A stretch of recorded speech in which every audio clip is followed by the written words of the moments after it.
Welcome back to Jupiter Academy channel. Documents required for NEET 2025 என்னன்னு இந்த வீடியோல நம்ம பார்ப்போம். So first பாத்தீங்கன்னா உங்களுக்கு ரெண்டு கான்டாக்ட் நம்பர் வந்து requirement இருக்கு. ஒன் பாத்தீங்கன்னா primary contact number, secondary பாத்தீங்கன்னா உங்களுக்கு emergency contact number. So ரெண்டு நம்பருமே active modeல இருக்கணும். எதுக்காக பாத்தீங்கன்னா ரெண்டு நம்பர்ஸ்க்குமே வந்து உங்களுக்கு OTP வந்து ரிசீவ் ஆகும். So செகண்ட் பாத்தீங்கன்னா உங்களுக்கு again email ஐடியும் கேட்டிருக்காங்க. இதுலயும் பாத்தீங்கன்னா ரெண்டு மெயில் ஐடி நம்மளுக்கு வந்து requirementா இருக்கும். ஃபர்ஸ்ட் ஒன் பாத்தீங்கன்னா primary mail ID and second one பாத்தீங்கன்னா உங்களுக்கு emergency mail ID. So again இந்த இதுக்குமே பாத்தீங்கன்னா உங்களுக்கு OTP வந்து ரிசீவ் ஆகும். Third டாக்குமெண்ட் பாத்தீங்கன்னா உங்களுக்கு 10th மார்க் ஷீட் வந்து ரிக்வயர்மெண்டா இருக்கும் அண்ட் ஃபோர்த் பாத்தீங்கன்னா உங்களுக்கு 12th மார்க் ஷீட் வந்து ரிக்வயர்மெண்டா இருக்கும். இந்த வருஷம் நீங்க 12th இப்போதான் நீங்க அப்பியர் ஆகுறீங்கன்னா இந்த டாக்குமெண்ட்ஸ் வந்து உங்களுக்கு ரிக்வயர்மெண்டா இருக்காது. அதுவே நீங்க ரிப்பீட் பண்றீங்கன்னா உங்களுக்கு இந்த டாக்குமெண்ட் வந்து மஸ்டா இருக்கும். So 12th mark sheet details நீங்க மென்ஷன் பண்ற மாதிரி இருக்கும். அதுல பாத்தீங்கன்னா உங்களோட சப்ஜெக்ட் ஸ்கோர் வந்து அதுல நீங்க மென்ஷன் பண்ணணும். பாத்தீங்கன்னா உங்களுக்கு பிசிக்ஸ் கெமிஸ்ட்ரி பயாலஜி மார்க்ஸ் வந்து நீங்க என்டர் பண்ற மாதிரி இருக்கும். ஸோ 5th டாக்குமெண்ட் பாத்தீங்கன்னா உங்களுக்கு Aadhaar card compulsory.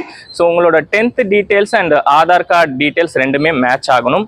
If suppose உங்களுக்கு ஏதாச்சும் கரெக்ஷன் இருந்துச்சுன்னா இப்பவே நீங்க போயிட்டு ரெக்டிஃபை பண்றது உங்களுக்கு அப்ளிகேஷன் ப்ராசஸ்க்கு ஈஸியா இருக்கும். சோ 6th ஒன் பாத்தீங்கன்னா உங்களுக்கு அப்பார் ஐடி வந்து கேட்டிருக்காங்க. சோ அப்பார் ஐடி வந்து it is not compulsory. If you have APAAR ID நீங்க வந்து அந்த டீடைல்ஸ் வந்து மென்ஷன் பண்ணுங்க, இல்லனா வந்து பரவாயில்ல. So next set of documents என்னென்ன நம்ம ரிக்வயர்மெண்ட் பார்க்கும்போது உங்களுக்கு ஸ்கேன் இமேஜஸும் நம்மளுக்கு வந்து ரிக்வயர்மெண்டா இருக்கு. ஸோ ஸ்கேன் இமேஜஸ்ல உங்களுக்கு போட்டோகிராஃபும் நம்ம அப்லோட் பண்ணணும். போட்டோகிராஃப்ல பாத்தீங்கன்னா உங்களுக்கு passport size photograph, post card size photograph நம்மளுக்கு ரிக்வயர்மெண்ட். ஸோ இந்த passport and post card size போட்டோஸ்ல பாத்தீங்கன்னா உங்களுக்கு ஒயிட் கலர் பேக்ரவுண்ட்ல இருக்கணும் அண்ட் ஸ்பெக்ஸும் உங்களுக்கு அலோட். ஆனா கிளார் வராத மாதிரி கொஞ்சம் பார்த்துக்கோங்க. அண்ட் மாஸ்க் கேப் வந்து உங்களுக்கு அலோட் இல்ல.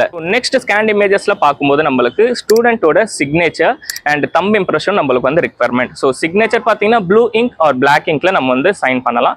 தம்ப் இம்ப்ரெஷன் பார்த்தீங்கன்னா உங்களுக்கு ப்ளூ கலர் இங்க் பேட்ல ஒயிட் கலர் பேப்பர்ல 10 ஃபிங்கர்ஸ்மே உங்களுக்கு வந்து ஸ்கேன் பண்ணணும் நம்ம. ஸோ ஒன்ஸ் நம்ம என்னென்ன ஸ்கேன் இமேஜஸ் ரிக்வயர்மெண்ட் நம்ம பார்த்துட்டோம். இப்போ ஸ்கேன் PDF கூட நம்ம அப்லோட் பண்ணணும். ஸோ ஸ்கேன் PDFல பார்க்கும்போது உங்களுக்கு 10th மார்க் ஷீட் நம்ம அப்லோட் பண்ணணும்.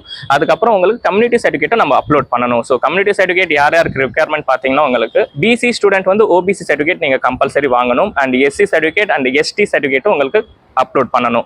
ஸோ அன்ரிசர்வ் ஸ்டூடெண்ட்ஸ்க்கு வந்து கம்யூனிட்டி சர்டிஃபிகேட் ரிக்வயர்மெண்ட் இல்லை. ஸோ இந்த வீடியோவில் நம்ம scan images and scan PDF என்னென்ன ரிக்வயர்மெண்ட் இருக்குன்னு இந்த வீடியோவில் நம்ம பார்த்தோம். அதே மாதிரி ஸ்பெசிஃபிகேஷனுக்காக உங்களுக்கு செப்பரேட்டான வீடியோ நம்ம வந்து பண்ணிருக்கோம். ஸோ ஃபோட்டோகிராஃப் வந்து என்னென்ன ஸ்பெசிஃபிகேஷனில் இருக்கணும், சிக்னேச்சர் என்ன ஸ்பெசிஃபிகேஷனில் இருக்கணும் அண்ட் தம்ப் இம்ப்ரெஷன் என்ன ஸ்பெசிஃபிகேஷனில் இருக்கணும்ட்டு நெக்ஸ்ட் வீடியோவில் நம்ம பார்ப்போம்.